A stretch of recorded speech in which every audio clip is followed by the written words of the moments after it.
യൗവനതീക്ഷ്ണമായ ഒരു കാലഘട്ടം, മദ്യത്തിന്റെ ലഹരിയിലകപ്പെട്ട ജീവിതം. ആലപ്പുഴ മാരാരിക്കുളം സ്വദേശി ബൈജു അരശർക്കടവിൽ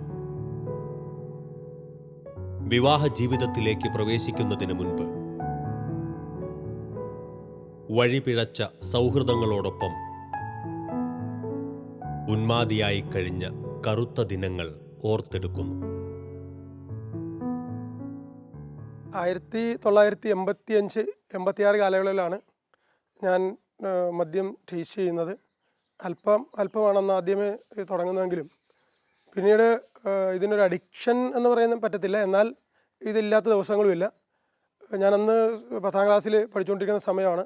10ാം ക്ലാസ് പാസ്സായി കോളേജിലൊക്കെ ആയി കഴിഞ്ഞപ്പോഴും ഇത് ഇടയ്ക്കിടയ്ക്ക് എൻ്റെ ശീലമായിട്ട് വന്നു. 88 കോളേജ് ജീവിതം അവസാനിച്ചു. ഞാനൊരു ജോലിയിലേക്ക് തിരിഞ്ഞു. അതെന്നെ കൂടുതൽ ഈ മദ്യവുമായിട്ടുള്ള ബന്ധം കൂടുതൽ എന്നെ കൊണ്ടെത്തിച്ചു. ഞാൻ എല്ലാ ദിവസവും തന്നെ എൻ്റെ സുഹൃത്തുക്കളുമായി ഞാൻ മദ്യപിക്കുമായിരുന്നു. അതിനുശേഷം അതിങ്ങനെ ഒരു നല്ലൊരു കൂട്ടുകെട്ടിൽ അതിങ്ങനെ പോയിക്കൊണ്ടിരുന്നു. ഞങ്ങൾ ഒത്തിരി പേരുണ്ടായിരുന്നു. സുഹൃത്തു വലയങ്ങളെല്ലാവരും തമ്മിൽ ആഴ്ചയിലും ഇടദിവസങ്ങളിലൊക്കെ ശരിയായ രീതിയിൽ മദ്യപിക്കുമായിരുന്നു. അങ്ങനെ ഇരിക്കുന്ന സാഹചര്യത്തിൽ അതിൻ്റെ ഇടയിൽ ഒത്തിരി സംഭവങ്ങളൊക്കെ ഉണ്ടായിട്ടുണ്ട്. ഞങ്ങൾ ഒരുമിച്ച് ന്യൂ ഇയറിന് ഒരിക്കലൊരു ന്യൂ ഇയറിന് ഞങ്ങൾ ഇതേപോലെ എല്ലാവരും ഒന്നിച്ചിരുന്ന് മദ്യപിച്ചു. അതുവഴി വന്ന റോഡിൻ്റെ സൈഡിൽ വലിയ തീയൊക്കെ കൂട്ടി കത്തിച്ചിട്ട് വളരെ മറ്റുള്ളവർക്ക് ഭയം ജനിപ്പിക്കുന്ന രീതിയിൽ വസ്ത്രമെല്ലാം ഉരിഞ്ഞു മാറ്റി ഞങ്ങളുടെ ഈ മദ്യപാനത്തോടെന്നുള്ള ചേഷ്ടകളിൽ ഞങ്ങൾ മുഴുകിക്കൊണ്ടിരുന്നു. അങ്ങനെ ഇരിക്കുന്ന സമയത്ത് ഞങ്ങൾ അതിലെ വന്ന വാഹനത്തിൽ വന്നവരെയൊക്കെ തടഞ്ഞു നിർത്തി അവരെ നിർബന്ധിച്ച് മദ്യം കഴിപ്പിക്കുകയൊക്കെ ചെയ്തിട്ടുണ്ട്. അതിനുശേഷം ഞങ്ങളുടെ ഒരു സുഹൃത്തിൻ്റെ വീട്ടിൽ ഞങ്ങൾ ചെല്ലുകയും, ന്യൂ ഇയർ ആയിരുന്നു, ക്രിസ്മസ് എൻ്റെ സമയമൊക്കെയാണ്, അവിടെ പുൽക്കൂടും നക്ഷത്ര വിളക്കുകളൊക്കെ ഉണ്ടായിരുന്നു. ഞങ്ങൾ ആ സുഹൃത്തിൻ്റെ വീട്ടിൽ ചെന്ന് അദ്ദേഹത്തിൻ്റെ പുൽക്കൂട് അലങ്കോലപ്പെടുത്തുകയും അവിടെ ചെടിച്ചട്ടിയും മറ്റ് സാധനങ്ങളൊക്കെ എടുത്ത് അവരുടെ വീടിൻ്റെ വാതിക്കൽ തടസ്സമായിട്ട് വെച്ചിട്ട് ഞങ്ങളവിടുത്തെ മെയിൻ സ്വിച്ച് ഓഫ് ചെയ്തു. വീടിന് പുറത്താണ് മെയിൻ സ്വിച്ച് ഇരിക്കുന്നത്. മെയിൻ സ്വിച്ച് ഓഫ് ചെയ്ത് അവിടുത്തെ വൈദ്യുതിയൊക്കെ വിച്ഛേദിച്ചതിന് ശേഷം ഞങ്ങൾ അവിടെ നിന്ന് വീണ്ടും ഞങ്ങളുടെ കലാപരിപാടികളായിട്ട് ഞങ്ങൾ പോയി. എന്നാൽ രാവിലെ ഞങ്ങൾ അറിയുന്നത് ഈ കറണ്ട് പോയ സമയത്ത് അവിടുത്തെ പ്രായം ചെന്ന അമ്മച്ചി കതക് തുറന്ന് കറണ്ടില്ലാത്തത് കൊണ്ട് അവർ പുറത്തേക്ക് ഇറങ്ങുകയും ഈ ചെടിച്ചട്ടിയിൽ തട്ടി അവർ ഉരുണ്ട് വീണ് പരിക്ക് പറ്റുകയും, ഈ റോസച്ചെടിയും മറ്റ് ചെടിയൊക്കെ ഉണ്ടായിരുന്നുകൊണ്ട് അതിലെല്ലാം തട്ടി ഒരുപാട് പരിക്ക് പറ്റിയതായിട്ട് ഞങ്ങൾക്കറിയാനായിട്ട് സാധിച്ചു. ഇത് ഞങ്ങളുടെ അന്നത്തെ ഒരു ന്യൂ ഇയർ ഇങ്ങനെ ഒരു ക്രൂര തരത്തിൽ മറ്റുള്ള ആ ഒരു കുടുംബത്തിനും ആ ഒരു സമൂഹത്തിനൊക്കെ ഒത്തിരി ബുദ്ധിമുട്ടുള്ളതാക്കുന്ന തരത്തിലാണ് ഞങ്ങളങ്ങനെ മദ്യപിച്ചിരുന്നത്. ഞങ്ങൾ ഇങ്ങനെ ആഴ്ചകളിലും അല്ലെങ്കിൽ ഇടദിവസങ്ങളിലൊക്കെ ഒന്നിച്ച് കൂടുമ്പോൾ ഞങ്ങൾ മദ്യപിക്കാനായിട്ട് ഷാപ്പിലൊക്കെ ചെല്ലുമ്പോൾ ആ ഷാപ്പിലുള്ളവർ ബാക്കിയുള്ളവരെല്ലാവരും ഞങ്ങൾക്ക് വേണ്ടി അവസരം ഒരുക്കി തരികയും ഞങ്ങൾ ഒരുമിച്ച് അവിടെ ഇരുന്ന് മദ്യപിക്കുകയും ഞങ്ങളുടേതാകുന്ന രീതിയിൽ ഞങ്ങളുടെ ഒരു ലോകം തീർത്തുകൊണ്ട്, ഒരു മദ്യപാനത്തിൻ്റെ ഒരു ലോകം തീർത്തുകൊണ്ടാണ് ഞങ്ങൾ പോയിക്കൊണ്ടിരുന്നത്. ഇത് ശരിക്കും പറഞ്ഞാൽ ഒരുപാട് പേർക്ക് ഞങ്ങളുടെ ഈ മദ്യപാനവും അതിനോടനുബന്ധിച്ചുള്ള ഈ ചേഷ്ടകളൊക്കെ ഒരുപാട് പേർക്ക് സമൂഹത്തിനും മറ്റ് സുഹൃത്തുക്കൾക്കും ഒക്കെ ഒത്തിരി ബുദ്ധിമുട്ടുകൾ ഞങ്ങൾ ഉണ്ടാക്കിയിട്ടുണ്ട് ആ കാലയളവിൽ. അങ്ങനെ ഞങ്ങളുടെ ശരിക്കും പറഞ്ഞാൽ ഈ ഒരു മദ്യപാന കാലഘട്ടം ഒരുപാട് ആളുകളെ, ഒരുപാട് മോശക്കാരെ ഉണ്ടാക്കാനായിട്ട് അവസരങ്ങൾ ഒരുപാട് ഒരുക്കിയിട്ടുണ്ട്. ഒരുപാട് സുഹൃത്തുക്കളെ, നല്ല സുഹൃത്തുക്കളെ ഞങ്ങൾ ഈ മദ്യത്തിൻ്റെ വഴിയിലേക്ക് ഞങ്ങൾ കൊണ്ടുവന്നിട്ടുണ്ട്. ഒരുപാട് കുടുംബങ്ങളെ ഞങ്ങൾ ആ സമയത്ത് ഞങ്ങളിങ്ങനെ മദ്യപാനത്തിലേക്ക് കൊണ്ടുവന്നിട്ടുണ്ട്. ശരിക്കും പറഞ്ഞാൽ അന്ന് ഈ സമൂഹത്തിനും നാടിനും മറ്റ് പലർക്കുമൊക്കെ ഞങ്ങളുടെ ഈ മദ്യപാനം വളരെയേറെ ദ്രോഹം ഉണ്ടാക്കിയിട്ടുള്ള ഒന്നാണെന്ന് ഞങ്ങൾക്ക് അന്ന് കണ്ടെത്താൻ സാധിച്ചിട്ടുണ്ട്.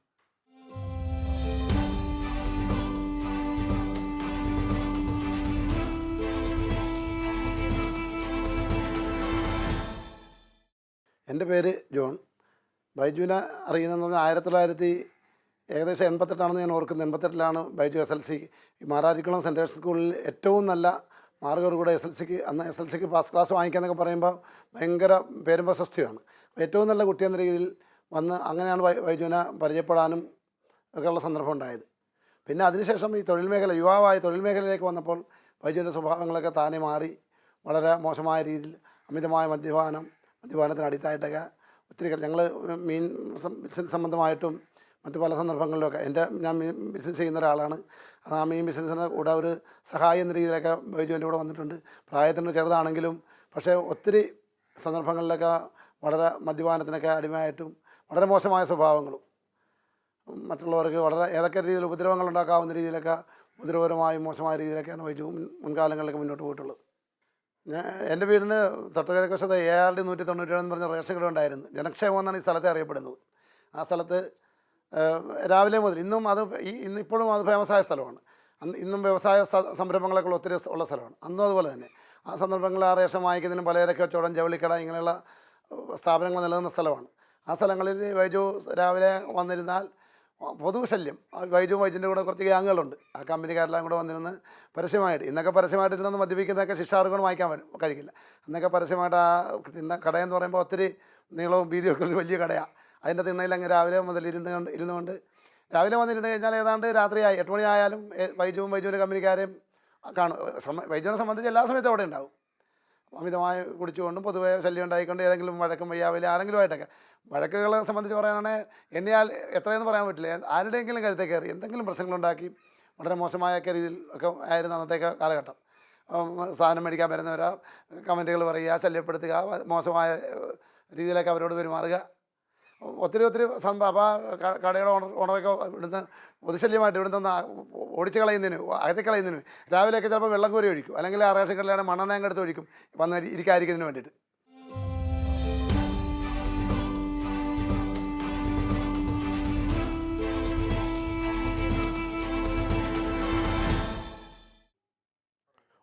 ഒരിക്കലും ഇതുപോലെ ഒരു ക്രിസ്മസിൻ്റെ അന്ന് രാവിലെ ഞങ്ങൾ ഇതേപോലെ സുഹൃത്തുക്കളെ ഒരുമിച്ച് ഞങ്ങളുടെ ഒരു സുഹൃത്തിൻ്റെ വീട്ടിൽ മദ്യപാനത്തിനുള്ള ചുറ്റുവട്ടങ്ങളൊക്കെ ഒരുക്കി.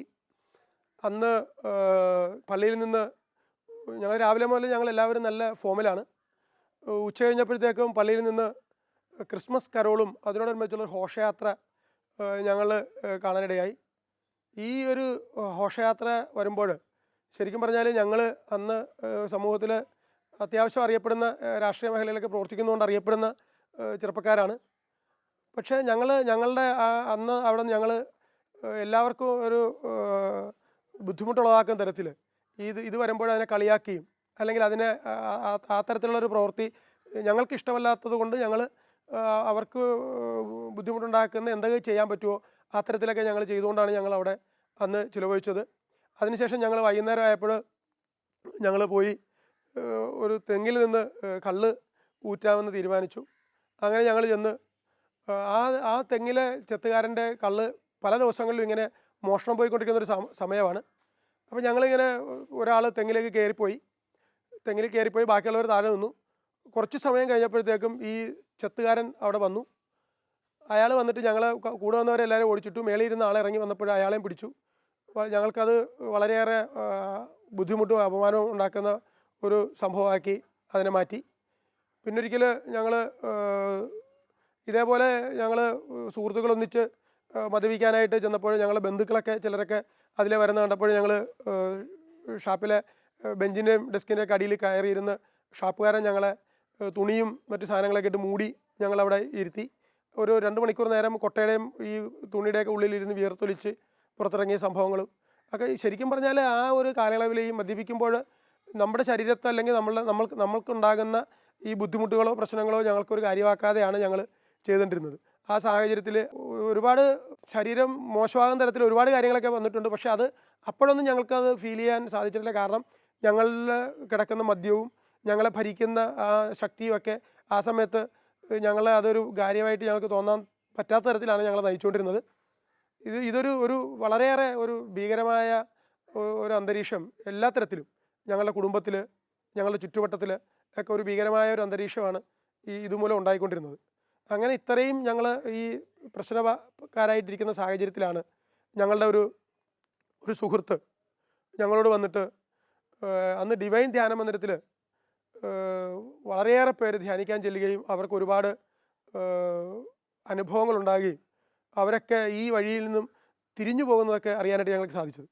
അങ്ങനെ ഞങ്ങൾ അവിടെ കൂടുതലും ഞങ്ങൾ അന്ന് ടച്ച് ചെയ്തത് അവിടെ ഈ 15,000-20,000 പേര് അവിടെ പങ്കെടുക്കുകയായിരുന്നു.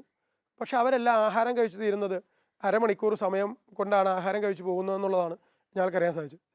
അപ്പോൾ ഇത് ഞങ്ങളിലൊരു കൗതുകം ജനിപ്പിച്ചു. ഞങ്ങൾ ശരിക്കും മാനസാന്തരപ്പെടണം അല്ലെങ്കിൽ നല്ലവരാകണമെന്ന് കരുതിയല്ല ഞങ്ങൾ ധ്യാനത്തിന് പോകുന്നത്. എന്നാൽ ഞങ്ങളവിടെ അന്ന് അങ്ങനെ ഇരിക്കുന്ന സാഹചര്യത്തിൽ ഞങ്ങൾ 4 പേര് കൂടെ, ഞാൻ, എൻ്റെ ഒരു സുഹൃത്ത് ലോറൻസ്, ഒരു ഫ്രാൻസിസ്, ബാബു, ഞങ്ങൾ 4 പേരും കൂടെ അവിടുത്തെ ഈ ബാബു കുരിശിങ്കൽ, ലോറൻസ് വാച്ചാക്കൽ, ഫ്രാൻസിസ് കാരക്കാട്, ഞങ്ങൾ 4 പേരും കൂടെ ഞങ്ങൾ അവിടുത്തെ ഈ ഒരു അത്ഭുതം കാണാൻ വേണ്ടിയിട്ട് ഞങ്ങൾ ഡിവൈനിലേക്ക് ചെല്ലുന്നു. ശരിക്കും അതിൻ്റെ മുമ്പേ ദിവസം വൈകുന്നേരം ഞങ്ങൾ നന്നായിട്ട് മദ്യപിച്ചിരുന്നു, നന്നായിട്ട് ഞങ്ങൾ സിഗരറ്റ് ഉപയോഗിച്ചിരുന്നു. ശരിക്കും അന്ന് മദ്യത്തിന് അഡിക്ഷൻ ആണോയെന്ന് ചോദിച്ചാൽ അഡിക്ഷൻ അല്ല, എന്നാൽ അത് എല്ലാ ദിവസവും ഉപയോഗിച്ചിരുന്നു. സിഗരറ്റിന് ശരിക്കും അഡിക്റ്റ് ആയിരുന്നു. സിഗരറ്റ് ഇല്ലാതെ 1 മണിക്കൂർ പോലും ഇരിക്കാനായിട്ട് അല്ലെങ്കിൽ 1 നിമിഷം പോലും ഇരിക്കാനായിട്ട് തോന്നിയിട്ടില്ല. അത് ശരിയായ രീതിയിൽ ഉപയോഗിച്ചിരുന്നു. ഞങ്ങൾ ഈ ധ്യാനത്തിന് കടന്നു ചെന്നു. അവിടുത്തെ പ്രാർത്ഥനയും അവിടെ കണ്ട ശുശ്രൂഷകളും ഞങ്ങളെ പുതിയൊരു വ്യക്തിത്വം ഞങ്ങൾ ജനിപ്പിച്ചു. ഞങ്ങൾ അന്ന് മുതൽ ഒരു പുതിയ രീതിയിലുള്ള ജീവിതം ഞങ്ങൾ ആരംഭിച്ചു.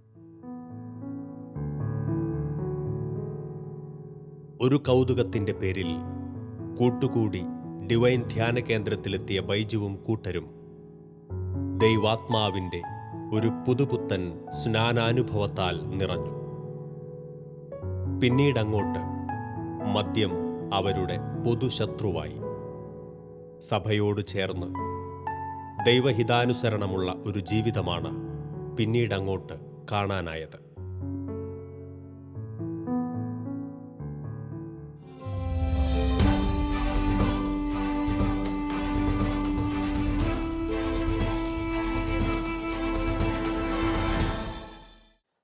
തൊണ്ണൂറ്റി 1997 ഞങ്ങൾ ഈ ധ്യാനം കൂടിയിട്ട് ഞങ്ങൾ 4 പേര് വന്നു. അത് ശരിക്കും പറഞ്ഞാൽ ആ ധ്യാനം ഞങ്ങളുടെ ജീവിതത്തിൽ വളരെയേറെ മാറ്റങ്ങൾക്ക് കാരണമായി. ഞങ്ങൾ വന്നു, ഞങ്ങൾ 4 പേരും കൂടെ ഞങ്ങളുടെ മാറി മാറി ഞങ്ങളുടെ വീടുകളിൽ വൈകുന്നേരങ്ങളിൽ ഞങ്ങൾ ഒരുമിച്ച് കൂടും, കുറച്ച് നേരം പ്രാർത്ഥിക്കും. എന്ത് ചെയ്യണം എന്ന് ഞങ്ങൾക്ക് അന്ന് ഒരു ബോധവുമില്ല, അല്ലെങ്കിൽ ഒരു ലക്ഷ്യം. ഞങ്ങൾ അനുഭവിച്ച ഈ സന്തോഷത്തിൻ്റെ ആ ഒരു തിമർപ്പിലാണ് ഞങ്ങൾ നിൽക്കുന്നത്. പക്ഷേ ഭാവി അല്ലെങ്കിൽ ഇനിയുള്ള പ്രവർത്തനം എന്താണ് എന്നതിനെക്കുറിച്ച് ഞങ്ങൾക്ക് ഒരു വ്യക്തതയുമില്ല. ഞങ്ങളങ്ങനെ ഒന്നിച്ച് ചേർന്ന് ഞങ്ങൾ പ്രാർത്ഥിക്കുന്നു. ഓരോ വീടുകളിൽ ഇങ്ങനെ മാറി മാറി ഞങ്ങൾ പ്രാർത്ഥിക്കുന്നു. ഞങ്ങൾ ഒത്തിരി സ്വപ്നങ്ങൾ ഞങ്ങൾ കാണുന്നു. അങ്ങനെ ഇരിക്കുന്ന സമയത്ത് ഞങ്ങൾക്ക് ഒരു തിരിച്ചറിവ് ഞങ്ങൾക്കുണ്ടായി.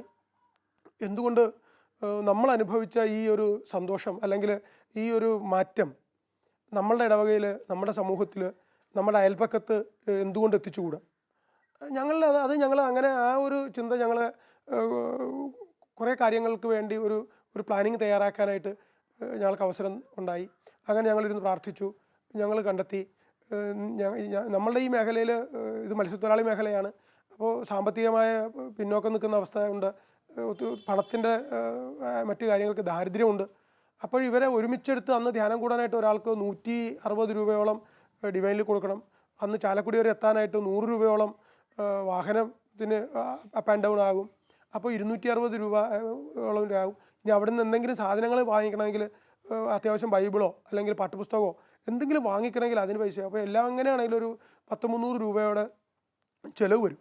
അപ്പോൾ ഒരാഴ്ചയിൽ 300 രൂപ എടുത്തുകൊണ്ട് പോവുക എന്നുള്ളത് ഇവിടുത്തെ ആളുകളെ സംബന്ധിച്ചിടത്തോളം വളരെ ബുദ്ധിമുട്ടാണ്. പക്ഷേ 300-ൽ കൂടുതൽ രൂപ മറ്റു കാര്യങ്ങൾക്ക് ചിലവഴിക്കും.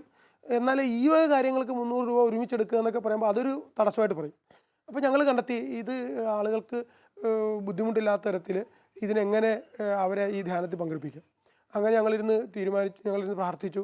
ഞങ്ങൾക്ക് കർത്താവ് ഒരു ഉത്തരം തന്നു. ഇവരുടെ കയ്യിൽ നിന്ന് കുറച്ച് പേരെ കണ്ടെത്തുക, അവരുടെ കയ്യിൽ നിന്ന് ഒരാഴ്ചയിൽ ഒരു ചെറിയ തുക കളക്ഷനായിട്ട് സ്വീകരിക്കുക. ആ കളക്ഷൻ കിട്ടുന്ന പണത്തിൽ നിന്ന് അവരെ കുറിയിട്ട് 4 പേരെ വീതം ധ്യാനത്തിന് അയക്കുക. അങ്ങനെ ഞങ്ങൾ അന്ന് എല്ലാ ശനിയാഴ്ചകളിലും ഇവിടുന്ന് കാട്ടൂരിൽ നിന്നുള്ള ഒരു ചേട്ടൻ വണ്ടി അങ്ങോട്ട് വിടും.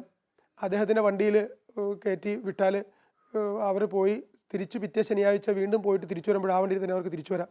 അങ്ങനെ ഞങ്ങൾ പോയത് അതേ രീതിയിൽ തന്നെയായിരുന്നു.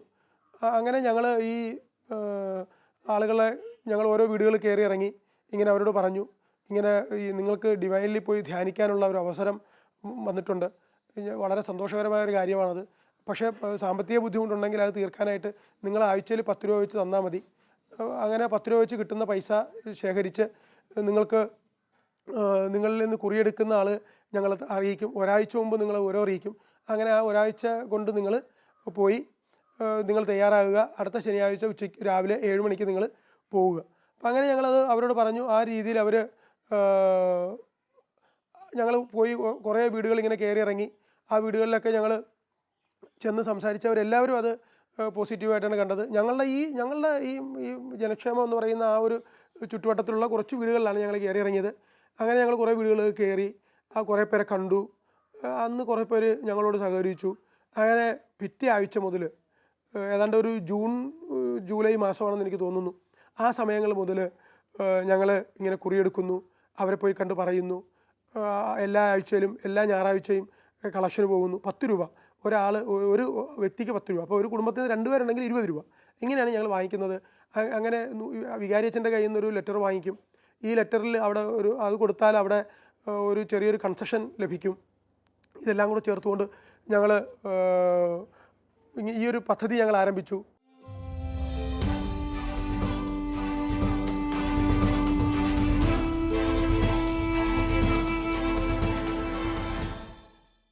എൻ്റെ പേര് ലോറൻസ്. ഞങ്ങൾ തൊട്ടടുത്ത സുഹൃത്തുക്കളായിരുന്നു. ബൈജു ഞങ്ങൾ ഒരുമിച്ചിരുന്നു. കടയിൽ ഇപ്പം നേരത്തെ പറഞ്ഞ പോലെ തിണ്ണയിൽ നിന്ന് ഒത്തിരി ഒളിത്തരം ചെയ്യാറുണ്ടായിരുന്നു. ഒത്തിരി പേരെ മുറിപ്പെടുത്തിയിട്ടുണ്ട്. അതിനുശേഷം ഞങ്ങളുടെ ജീവിതത്തിന് കുറച്ച് തകർച്ച തോന്നി. അതിനുശേഷം ഞങ്ങളൊരു 4 പേര് കൂടി ഡിവൈൻ ധ്യാന കേന്ദ്രത്തിലേക്കൊരു ധ്യാനത്തിനായി പുറപ്പെട്ട് ഏകദേശം ഞങ്ങൾ ധ്യാനത്തിന് പോയതിന് ശേഷം ഞങ്ങൾക്കൊരു പ്രേക്ഷിത പ്രവർത്തനം എന്നുള്ളൊരു മനസ്സിലേക്ക് വന്നു. അതിനുശേഷം ഞങ്ങൾ ഒത്തിരി ആൾക്കാരെ ധ്യാനത്തിലേക്ക് കൊണ്ടുപോകാൻ അന്ന് ഏകദേശം പറയുകയാണെങ്കിൽ ഒരു 250 രൂപയോളം അതിന് ചിലവ് വരുമായിരുന്നു. അതിന് ഞങ്ങൾ പള്ളിയിൽ നിന്നൊരു കൺസെഷൻ ഉൾപ്പെടെ 170 രൂപ മാത്രം വാങ്ങിക്കൊണ്ടായിരുന്ന ഒരാളെ പറഞ്ഞു വിട്ടുകൊണ്ടിരുന്നത്. ഏകദേശം കുറേ വീടുകളിൽ ഞങ്ങൾ പോയി 10 രൂപ വെച്ച് കളക്ട് ചെയ്ത് ഒരു 30 ദിവസത്തോളം ഉള്ളിൽ അവിടെ ധ്യാനത്തിന് അയക്കുന്നൊരു രീതി ഉണ്ടായിരുന്നു. ഏകദേശം ഒരു 10ഉം 15ഉം ആൾക്കാരെ ഒരാഴ്ചയിൽ ധ്യാനത്തിന് അയച്ചിരുന്നു. ഏകദേശം 97 മുതൽ 2002 വരെ ഒരു 10,000-3000 ആൾക്കാരെ ഞങ്ങളുടെ ഇടവയിൽ നിന്ന് ധ്യാനത്തിന് അയക്കുകയുണ്ടായി. അതിൻ്റെ വലിയ അനുഭവം ഉണ്ടായിരുന്നു. ആ വീടുകളിലൊക്കെ ചെല്ലുമ്പോൾ അവർ ദൈവത്തെ അറിയുകയും ശരിക്കും ദൈവത്തെ ഇപ്പോഴാണ് തിരിച്ചറിഞ്ഞെന്നുള്ളൊരു മനോഭാവം അവർക്ക് ഇടയിൽ വരുത്തുകയും ഏകദേശം ഒത്തിരി പ്രോത്സാഹനങ്ങളൊക്കെ കിട്ടുകയൊക്കെ ചെയ്യുകയുണ്ടായി. ആദ്യകാലത്തൊക്കെ ഞങ്ങൾക്ക് ഒത്തിരി മുറിപ്പെട്ട സംഭവങ്ങളുണ്ടായിരുന്നു. കാര്യം നിങ്ങൾ ഇടവകയിൽ ഇത്രയും വലിയ മോശക്കാരായിട്ട് നടന്ന നിങ്ങളാണോ ഇത് ചെയ്യാൻ പോകണമെന്നൊരു മനോഭാവം എല്ലാവർക്കും ഉണ്ടായിരുന്നു. അതിനുശേഷം ഞങ്ങൾക്കത് മാറ്റിമറിക്കാൻ പറ്റി.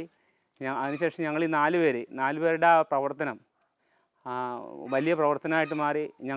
അതിലൂടെ ഞങ്ങൾ ഈ 4 പേരെന്ന് പറയുന്ന 4 പേരും രക്ഷപ്പെട്ട കൂട്ടത്തിലാണ്. രക്ഷിക്കപ്പെട്ട ഞങ്ങളുടെ രക്ഷകനിലേക്കെന്നൊരു സംഘടനയായിരുന്നു അതിൻ്റെ പേര്. അതിലേറെ ബൈജു പ്രവർത്തിച്ചിട്ടുണ്ട്. അതിനുശേഷം ബൈജുവിൻ്റെ പ്രവർത്തനം ഒത്തിരി ഏറെ ആത്മീയതയിലേക്കായി. ഞങ്ങൾ ഓരോരുത്തരും ഇന്നും ആ സംഘടന നിലനിൽക്കുന്നു.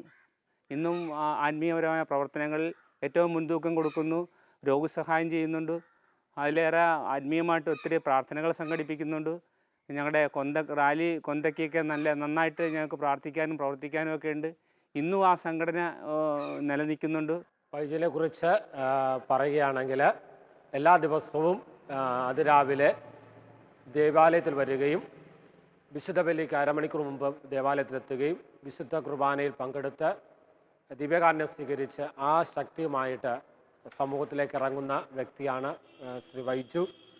നമ്മൾ ഇടവകയുടെ എല്ലാ തലങ്ങളിലും തന്നെ സജീവമായിട്ട് പ്രവർത്തിക്കുന്ന വ്യക്തിയാണ്. പള്ളി കമ്മിറ്റിക്കാരനാണ്, കൈക്കാരനാണ്, BCC കൺവീനറാണ്. അതുപോലെ തന്നെ സാമൂഹ്യപരമായ ഇടപെടലുകൾ നടത്തുന്ന വ്യക്തിയാണ്. പലരെയും ഈ മദ്യത്തിൽ നിന്ന് മോചിപ്പിക്കാൻ വേണ്ടി വീടുകളിൽ ചെന്ന് അവരുമായിട്ട് സംസാരിച്ച് കാര്യങ്ങൾ ബോധ്യപ്പെടുത്തി അവരെ നവീകരണത്തിലേക്ക് കൊണ്ടുവരുന്നു.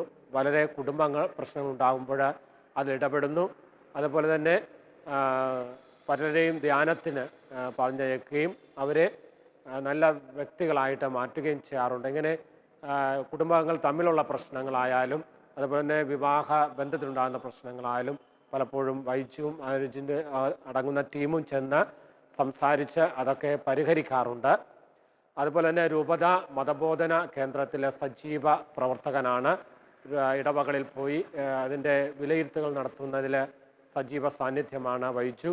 അതുപോലെ തന്നെ രൂപത കരസ്മാറ്റിക് പ്രവർത്തന രംഗത്തായാലും രൂപത പാസ്റ്റർ കൗൺസിലിലായാലും ഈ വൈജു പ്രവർത്തിക്കാറുണ്ട്.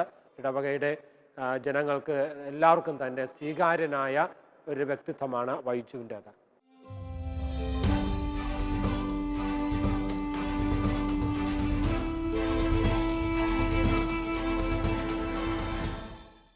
അന്ന് ഞങ്ങളോട് കർത്താവ് ഞങ്ങളോട് ഓരോരുത്തരോടും ഞങ്ങളോട് സംസാരിച്ചിരുന്നു.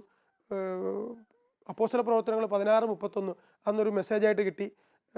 കർത്താവ് യേശു ക്രിസ്തുവിൽ വിശ്വസിക്കുക, നീ നിൻ്റെ കുടുംബവും രക്ഷ പ്രാപിക്കും. ഈ ഒരു മെസ്സേജ് ഞങ്ങൾ ശരിക്കും പറഞ്ഞാൽ ഞങ്ങളുടെ കുടുംബത്തിലുള്ളവരെയൊക്കെ അന്ന് ധ്യാനത്തിൽ പങ്കെടുത്തു. ഒത്തിരി ഞങ്ങളുടെ അയൽപക്കത്തുള്ളവർ ഈ ഒരു പ്രോഗ്രാം ഇങ്ങനെ പോയിക്കൊണ്ടിരുന്നു. അങ്ങനെ ഞങ്ങൾ പോയിക്കൊണ്ടിരുന്ന സമയത്ത് ഞങ്ങൾ വളരെ ഞങ്ങളുടെ സംഘം വലുതായി, ആളുകളുടെ എണ്ണം കൂടി, പ്രവർത്തിക്കാനുള്ള എണ്ണം കൂടി. അങ്ങനെ ഞങ്ങളുടെ ഇടവകയുടെ മറ്റു കേന്ദ്രങ്ങളിലേക്കും ഈ ഒരു കാര്യം ഞങ്ങൾ അറിയിച്ചു. അങ്ങനെ 4 പേരെന്നുള്ളത് 2 സ്ഥലങ്ങളിൽ നിന്ന് 8 പേര് 10 പേരായി ആളുകളുടെ എണ്ണം വർദ്ധിച്ചു. അങ്ങനെ എല്ലാ ശനിയാഴ്ചകളിലും ഞങ്ങളുടെ ഇടവകയിൽ നിന്ന് 10 പേര് ധ്യാനിക്കാൻ പോകുന്ന ഒരവസരം ഉണ്ടായി. അങ്ങനെ ഞങ്ങളുടെ ഈ സംഘം വർദ്ധിപ്പിച്ചപ്പോൾ ഞങ്ങളൊരു കാര്യം ചെയ്തു. ഞങ്ങളുടെ അന്നിരുന്ന വികാരിയച്ഛൻ റവറൻ ഫാദർ സ്റ്റാൻലി പുളിമുട്ടുപറമ്പിൽ, അദ്ദേഹം ഇന്ന് ആലപ്പുഴ കത്തീഡ്രൽ വികാരിയാണ്. ഞങ്ങൾ അദ്ദേഹത്തെ അന്ന് പോയി കണ്ടു. ഞങ്ങളുടെ പള്ളിയിൽ വികാരിയാണ്, സെൻറ്റ് അഗസ്റ്റിൻ ചർച്ച്. ഞങ്ങൾ അദ്ദേഹത്തെ പോയി കണ്ടു. അദ്ദേഹത്തോട് പറഞ്ഞു ഞങ്ങളിങ്ങനെ ഒരു മൂവ്മെൻറ്റ് നടക്കുന്നു. അപ്പോൾ അച്ഛൻ പറഞ്ഞു ഇതൊരു സംഘടനയായിട്ട് നമുക്ക് രൂപം കൊടുക്കാം. അതിന് അച്ഛൻ തന്നെ ഒരു പേര് നിർദ്ദേശിക്കാൻ പറഞ്ഞു. അച്ഛൻ അങ്ങനെ അതിനൊരു പേര് ഇട്ടു, രക്ഷകനിലേക്ക് എന്ന ആത്മീയ സംഘടന. അങ്ങനെ 1999 ഈ രക്ഷകനിലേക്ക് എന്നുള്ള ആത്മീയ സംഘടന ഇവിടെ രൂപം കൊണ്ടു. ഈ ഇടവകയിലെ ഒരുപാട് കുടുംബങ്ങളിൽ അത് ഒത്തിരി നല്ല കാര്യങ്ങൾ ചെയ്യാനായിട്ട് കുടുംബത്തിലുള്ള വ്യക്തികൾക്ക് മാനസാന്തരത്തിലുള്ളൊരു വഴി അത് തുറന്നു. അങ്ങനെ ഞങ്ങളുടെ ഒരു സെക്കൻഡറി പ്രവർത്തന നിലയിൽ ഞങ്ങളുടെ ഇടവകയിൽ എവിടെ മരണം നടന്നാലും ആ മരണ വീട്ടിൽ പോയി ഞങ്ങൾ ഒരു ഒപ്പീസ് നടത്താൻ, മരിച്ചവർക്ക് വേണ്ടി പ്രാർത്ഥിക്കാനായിട്ട് ഞങ്ങൾ തുടങ്ങി. അങ്ങനെ ഞങ്ങളുടെ കൂടെ യുവതികളും യുവാക്കളും ഒത്തിരി ചെറുപ്പക്കാർ ഞങ്ങളോടൊപ്പം ഒന്നിച്ചുകൂടി. അങ്ങനെ ഈ സംഘടന വളരെ നല്ല രീതിയിൽ ഇടവകയിൽ പ്രവർത്തിക്കാൻ തുടങ്ങി. അങ്ങനെ ഇരിക്കുന്ന സമയത്ത് ഞങ്ങൾ എന്തുകൊണ്ട് ഈ രോഗികൾക്ക് വേണ്ടിയിട്ട് എന്തെങ്കിലും കാര്യം ചെയ്യാനായിട്ട് സാധിക്കുമോ എന്ന് ഞങ്ങൾ അന്വേഷിച്ചു.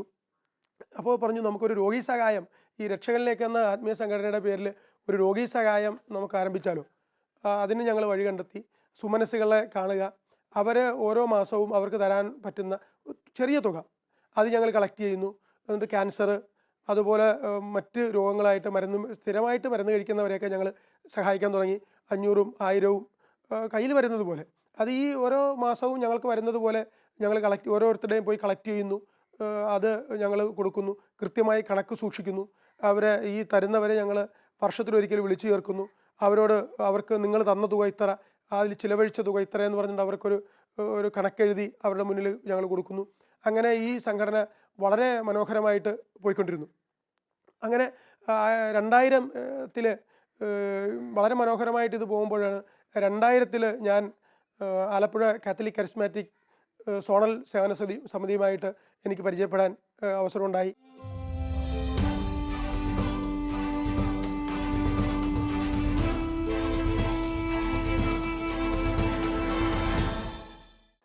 ബൈജു സാറിനെ കുറിച്ച് പറയാൻ എനിക്ക് ഒരുപാട് സന്തോഷമുണ്ട്. കാരണം ആദ്യമായി ഞാൻ അദ്ദേഹത്തെ കണ്ടുമുട്ടുന്നത് 2010-ലാണെന്നാണ് എൻ്റെ ഓർമ്മ. അതിനു മുൻപേ മുതലേ കണ്ടുമുട്ടേണ്ടതായിരുന്നു എന്ന് തോന്നിയിട്ടുണ്ട്. പക്ഷേ 2010-ലാണ് അതിനുള്ള അവസരം ഉണ്ടായത്. ഞാൻ രൂപതയിലെ മതബോധന കേന്ദ്രത്തിൻ്റെ ചുമതല ഏറ്റെടുത്ത സമയത്ത് മതബോധനം കുറേ കൂടി പ്രവൃത്തി കേന്ദ്രീകൃതമാക്കാനും കുട്ടികൾക്ക് ആസ്വാദികരമായും അനുഭവത്തിൽ ഉൾച്ചേർത്ത് പഠിപ്പിക്കാനുമൊക്കെ ഉതകണം എന്ന രീതിയിൽ എന്നത് മനസ്സിൽ വെച്ചുകൊണ്ട് അതിലേക്ക് ചില പദ്ധതികൾ ആസൂത്രണം ചെയ്യുന്നതിന് വേണ്ടി ഞാൻ അൽമായ പ്രേക്ഷിതരുടെ ഈ പ്രത്യേകിച്ച് യുവാക്കളുടെ ഒരു യോഗം വിളിച്ചു കൂട്ടി. അർത്ഥങ്ങൾ വെച്ചാണത് നടന്നത്. ഞാനിപ്പോഴും ഓർക്കുന്നുണ്ട് ഈ കാര്യങ്ങൾ, ഈ പദ്ധതികൾ മുന്നോട്ട് വെച്ച് പ്രത്യേകിച്ച് അവധിക്കാലത്ത് കുട്ടികൾക്ക് വേണ്ടിയുള്ള വിശ്വാസ പരിശീലന പരിപാടികൾ അത് ആസൂത്രണം ചെയ്യുന്നതിനും അതുപോലെ തന്നെ പ്രവൃത്തി കേന്ദ്രീകൃതമായി വിശ്വാസത്തെ ഓരോ വർഷവും പരിശീലിപ്പിക്കുന്നതിനുള്ള പദ്ധതികൾ തയ്യാറാക്കുന്നതിനുള്ള പ്രൊപ്പോസൽ ഞാൻ മുന്നോട്ട് വെച്ചപ്പോൾ ഞാനിപ്പോഴും ഓർക്കുന്നു, അദ്ദേഹം ഏറ്റവും ആദ്യമായിട്ട് എഴുന്നേറ്റ് നിന്നുകൊണ്ട് ഈ കാര്യങ്ങൾക്ക് അങ്ങേയറ്റം സഹകരണം വാഗ്ദാനം ചെയ്തൊരു വ്യക്തിയാണ്. എനിക്ക് വലിയ പ്രചോദനമായിരുന്നത്. കാരണം ഞാൻ വളരെ ആശങ്കയോടെയാണ് അതൊക്കെ അവതരിപ്പിച്ചതെങ്കിലും വളരെ ശക്തമായ ഒരു പിൻബലം എനിക്ക് തന്നതായിട്ട് ഞാൻ ഇപ്പോഴും ആ ഫിഗർ പോലും ഞാൻ ഓർക്കുന്നുണ്ട്. അത് വളരെ അനുഗ്രഹപ്രദമായിട്ട് എനിക്ക് തോന്നിയിട്ടുണ്ട്. മാത്രമല്ല, തുടർന്നുള്ള പ്രവർത്തനങ്ങളിൽ മതബോധന കേന്ദ്രത്തിൻ്റെ അവധിക്കാലത്തിലുള്ള കുട്ടികൾക്ക് വേണ്ടി നടത്തുന്ന വിശ്വാസ പരിശീലന പരിപാടിയുടെ അതിൻ്റെ മുന്നൊരുക്കത്തിലും അതിൻ്റെ നടത്തിപ്പിൻ്റെ സാഹചര്യത്തിലുമൊക്കെ പരിപൂർണ സമർപ്പണത്തോടുകൂടെ, ത്യാഗബുദ്ധിയോടുകൂടെ, സമയത്തെക്കുറിച്ച് ഒരു വിധത്തിലും ആകുലചിത്തനാകാതെ ദൈവരാജ്യത്തിന് വേണ്ടി ഇങ്ങനെ സമർപ്പിക്കാൻ തീവ്രതയോടുകൂടെ മുന്നോട്ട് പോകുന്ന ഒരു വ്യക്തിത്വത്തെ ഞാൻ കണ്ടിട്ടുള്ളത്. ഒരുപാട് സന്തോഷമുണ്ട്. എന്ന് മാത്രമല്ല, രൂപതയിൽ അതിനുശേഷം രൂപതയിലെ എല്ലാ ശുശ്രൂഷകളുടെയും കോർഡിനേഷൻ്റെ ചുമതല ഏറ്റതിന് ശേഷം ഞാൻ ഇദ്ദേഹത്തെയും ഇദ്ദേഹത്തെ പോലുള്ള സഹപ്രവർത്തകരെയൊക്കെ വിളിച്ചുകൂട്ടി ഈ കാര്യങ്ങളൊക്കെ സംസാരിച്ചതിന് ശേഷം വളരെ ആത്മാർത്ഥതയോടുകൂടെ രൂപതയിലെ എല്ലാ പ്രവർത്തനങ്ങളിലും, പ്രത്യേകിച്ച് മതബോധന കാര്യത്തിലും രൂപതയുടെ മിനിസ്ട്രി കോർഡിനേഷൻ്റെ കാര്യത്തിലുമൊക്കെ സജീവ സഹകരണം നൽകുന്ന ഒരു വ്യക്തിയാണ്. എനിക്ക് ഏറ്റവും ശ്രദ്ധേയമായിട്ട് തോന്നിയിട്ടുള്ളൊരു കാര്യം നല്ലൊരു കുടുംബനാഥനാണ് എന്നുള്ളതാണ്. പിന്നീടാണ് ഞാൻ യഥാർത്ഥത്തിൽ ഇദ്ദേഹത്തിൻ്റെ പിൽക്കാല ചരിത്രത്തെക്കുറിച്ച് മനസ്സിലാക്കാനിടയായത്. ഞാൻ പറയും, ഇദ്ദേഹമായിട്ട് ഇടപഴകിയത് മുതൽ അങ്ങനെ ഒരു പിൽക്കാല ചരിത്രം ഉണ്ടായെന്നുള്ളൊരു തോന്നൽ പോലും ഉണ്ടായിട്ടില്ല. കാരണം അങ്ങനെ ഒരു ചാഞ്ചല്യമോ ഒന്നും ഉണ്ടായിട്ടില്ല. വളരെ കൃത്യതയോടുകൂടെ, ബോധ്യത്തോടുകൂടെ, വിശ്വാസത്തിന് വേണ്ടി ഇറങ്ങിത്തിരിക്കാൻ പക്വതയുള്ള, സമർപ്പണ ചൈതന്യമുള്ള നല്ലൊരു കുടുംബനാഥൻ, നല്ലൊരു വിശ്വാസി, നല്ലൊരു മാതൃക യുവാവ് എന്ന് വേണമെങ്കിൽ പറയാം. യുവത്വം വിട്ടുമാറിയിട്ടില്ല, ഇപ്പോഴും ശക്തമായൊരു യുവാവായിട്ട് പ്രവർത്തിച്ചുകൊണ്ടിരിക്കുകയാണ്. ഒരുപാട് സന്തോഷമുണ്ട് അദ്ദേഹത്തെക്കുറിച്ച് ഇങ്ങനെ പറയാൻ. ഒരുപാട് മനുഷ്യർ ഇദ്ദേഹത്തിൻ്റെ ജീവിതം കണ്ടുകൊണ്ട് യഥാർത്ഥത്തിലുള്ള ആ ക്രൈസ്തവ ചൈതന്യത്തോടുകൂടെ ദൈവരാജ്യത്തിൻ്റെ വളർച്ചയ്ക്കും വികാസത്തിനും ഒക്കെ വേണ്ടി ആത്മാർത്ഥമായിട്ട് പരിശ്രമിക്കുന്നതിന് പ്രചോദനം ഉൾക്കൊള്ളാൻ ഇദ്ദേഹത്തിൻ്റെ ജീവിതം ഇടയാകട്ടെ എന്ന് ഹൃദയപൂർവ്വം പ്രാർത്ഥിക്കുകയാണ്. പണ്ട് ഞാൻ കല്യാണത്തിന് ശേഷം വന്നു കഴിഞ്ഞപ്പോൾ, കുറച്ച് നാൾ കഴിഞ്ഞപ്പോൾ ഞാൻ കേട്ടത്, ചേട്ടൻ നേരത്തെ ശരിക്കും കുടിക്കുമായിരുന്നു, ജോലിക്കൊന്നും പോകില്ല, അങ്ങനെ നടക്കുന്ന ഒരു വ്യക്തിയായിരുന്നു.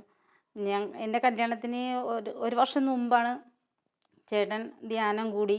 അതിനുശേഷം എൻ്റെ കല്യാണത്തിന് ശേഷം ഇതുവരെ ചേട്ടൻ കുടിച്ചിട്ടില്ല. നല്ല രീതിയിലാണ് പ്രവർത്തിച്ചുകൊണ്ടിരിക്കുന്നത്. കുടുംബജീവിതവും നല്ല രീതിയിൽ തന്നെ പോകുന്നു. നിങ്ങളോട് എനിക്ക് പറയാനുള്ളത് ഒരൊറ്റ കാര്യം മാത്രമാണ്. നമ്മൾ ഈ മദ്യപാനമോ അല്ലെങ്കിൽ മറ്റ് നമ്മളുടെ ഈ ലോകത്തിൻ്റെതാകുന്ന തിന്മകളിൽ നിന്ന് വിടുതൽ ലഭിച്ചിട്ടുണ്ടെങ്കിൽ എവിടെയെങ്കിലും ഒരു സ്ഥലത്ത് സ്വസ്ഥമായിട്ട് കൂടാതെ നമ്മൾ മറ്റ് മേഖലകളിലേക്ക്, രൂപതയിലോ ഇടവകയിലോ അല്ലെങ്കിൽ മറ്റ് ചാരിറ്റി ഓർഗനൈസേഷനുമായിട്ടോ ക്ലബ്ബുകളായിട്ടോ അങ്ങനെ ഒരു സോഷ്യൽ കമ്മിറ്റ്മെൻ്റ് ഉള്ള ഒരു ജീവിതം നമുക്കുണ്ടാക്കാൻ സാധിച്ചാൽ തീർച്ചയായിട്ടും നമ്മളെടുത്തിട്ടുള്ള ഈ തീരുമാനത്തിൽ നിന്ന്, ഈ നവീകരണത്തിൽ നിലനിൽക്കുന്ന അല്ലെങ്കിൽ എനിക്ക് സംഭവിച്ച ഈ മാനസാന്തരം നിലനിർത്താനും അതിൽ വളരാനും ഒക്കെ നമ്മളെ സഹായിക്കുന്നത് ഈ ഒരു കമ്മ്യൂണിറ്റിയുമായിട്ടുള്ള ബന്ധമാണ്. അപ്പോൾ അതുകൊണ്ട് ഇങ്ങനെയൊക്കെ നമ്മൾ ഇത്തരത്തിൽ നമ്മൾ മദ്യപാനത്തിൽ നിന്നോ മറ്റു കാര്യങ്ങളിൽ നിന്നോ പിന്മാറിയിട്ടുണ്ടെങ്കിൽ തീർച്ചയായിട്ടും നിലനിൽക്കാൻ നമ്മളെ സഹായിക്കുന്നത് കൂട്ടായ്മയാണ്. അതുകൊണ്ട് ഇടവകയിലോ കുടുംബങ്ങളിലോ മറ്റു മേഖലകളിലോ കൂട്ടായ്മകളിൽ, നല്ല കൂട്ടായ്മകളിൽ, ദൈവത്തിൻ്റെ ശുശ്രൂഷ നൽകുന്ന കൂട്ടായ്മകളിൽ, ദൈവരാജ്യത്തിൻ്റെ സന്ദേശം നൽകുന്ന കൂട്ടായ്മകളിൽ പങ്കാളികളായി പ്രവർത്തിക്കാൻ തീരുമാനിച്ചാൽ തീർച്ചയായിട്ടും നമുക്ക് നിലനിൽപ്പുണ്ട്, ജീവിതം ധന്യമാകും, സ്വർഗത്തിൻ്റെ മക്കളെന്ന നിലയിൽ നമുക്ക് ജീവിക്കാനായിട്ട് സാധിക്കും. ലഹരിയുടെ വഴികളിൽ കുടുങ്ങിപ്പോയ ജീവിതങ്ങളെ വിടുതലിൻ്റെ വിശാലതയിലേക്ക് ആനയിക്കുകയാണ് ഇന്ന് ബൈജു. ശിഥിലമാകുന്ന കുടുംബ ബന്ധങ്ങളെ ദൈവസ്നേഹത്തിൻ്റെ ലേപനം പുരട്ടി വിളക്കിച്ചേർക്കാനും ഈ അൽമായൻ പരിശ്രമിക്കുന്നു. തികഞ്ഞ മദ്യപാനിയായിരുന്ന ഭൂതകാലം വിട്ട് ഇന്ന് ഇടവകയിലും രൂപതയിലും ഒഴിച്ചുകൂടാനാകാത്ത വ്യക്തിത്വമായി അൽമായ നേതൃത്വത്തിന് മാതൃകയായി പ്രവർത്തിക്കുകയാണ് ഈ കുടുംബനാഥൻ.